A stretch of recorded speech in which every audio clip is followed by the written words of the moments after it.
ತಾವು last time Covid ಅಲ್ಲಿ ಸಾಕಷ್ಟು ಬಿಜೆಪಿ ಗೌರ್ಮೆಂಟ್ ಇದ್ದಲ್ಲಿ ಸಾಕಷ್ಟು ಅವ್ಯವಹಾರ ಆಗಿದೆ ಹಂಗೆ ಹಿಂಗಂತ ತಾವೆಲ್ಲ ಆರೋಪ ಮಾಡ್ತಾ ಇದ್ರಿ.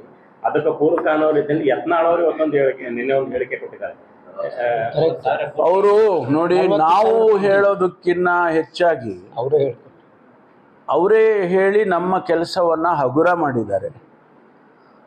ಯತ್ನಾಳ್ ಅವರು, ನಮಗೆ ಒಂದು ಸ್ವಲ್ಪ ತಪ್ಪು ಕಲ್ಪನೆ ಇತ್ತು 4,000 ಕೋಟಿ ಅಂತ.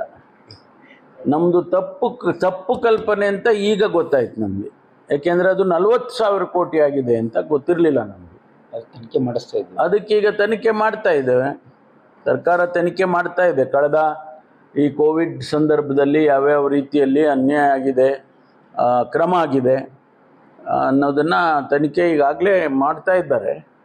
ಇನ್ನು ಯತ್ನಾಳ್ ಅವರ ಹೇಳಿಕೆ ಇನ್ನೊಂದಿಷ್ಟು ಪೂರಕವಾಗಿ ಶಕ್ತಿ ಕೊಟ್ಟಂಗೆ ಆಗುತ್ತೆ. ಆ ತನಿಖೆಗೆ ಇನ್ನೊಂದಿಷ್ಟು ಹೆಚ್ಚು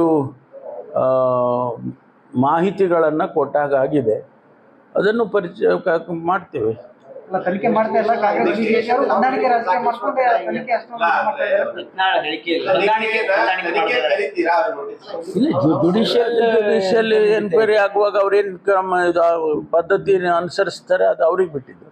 ಯತ್ನಾಳ್ ಹೇಳಿಕೆ ಹೊಂದಾಣಿಕೆ ರಾಜಕೀಯ ಮಾಡ್ತಿದ್ದಾರೆ, ತನಿಖೆ ಅವರು ಒಂದು ಪಾರ್ಟ್ ಕರೆಕ್ಟಾಗಿ ಹೇಳಿದ್ದಾರೆ 40,000 ಕೋಟಿ ಅಂತ. ಇನ್ನು ಎರಡನೇ ಪಾರ್ಟ್ ಕರೆಕ್ಟಾಗಿ ಹೇಳಿಲ್ಲ ಅವರು. ನಾವು ಜುಡಿಷಿಯಲ್ ಎನ್ಕ್ವೈರಿ ಕೊಟ್ಟಿದ್ದೀವಿ, ಹೊಂದಾಣಿಕೆ ಏನಿರುತ್ತೆ ಅಲ್ವಾ? ಬೆಂಗಳೂರಿನಿಂದ ಮಂಗಳೂರುವರೆಗೆ, ಬೀದರ್ನಿಂದ ಚಾಮರಾಜನಗರದವರೆಗೆ ನಿಮ್ಮ ಸುದ್ದಿ ನಿಮ್ಮದೇ ಭಾಷೆಯಲ್ಲಿ ಕರ್ನಾಟಕ ತಕ್.